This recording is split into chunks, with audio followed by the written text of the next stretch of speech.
புதுமைகள் நடக்கின்றன. வரலாறு தோறும் புதுமைகள் நடந்திருக்கின்றன. நம்முடைய வாழ்க்கையிலும் புதுமைகள் நடந்திருக்கின்றன. இந்த புதுமைகள் நடப்பதற்கு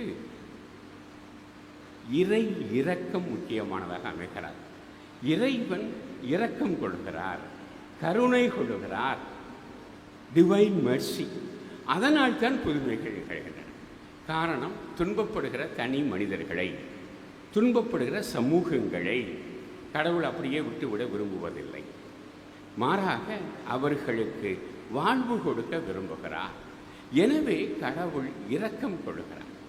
இங்கே இன்றைய நற்செய்தி, யோவான் நற்செய்தி 2வது அதிகாரம், ஆண்டவர் இயேசுவினுடைய பணிவாழ்வினுடைய முதல் நிகழ்ச்சியாக சீடர்களை அழைத்த பிறகு நிகழ்கிற முதல் நிகழ்ச்சியாக புனித யோவான் முன்னிலைப்படுத்துவது இந்த கானாவூர் திருமணம்.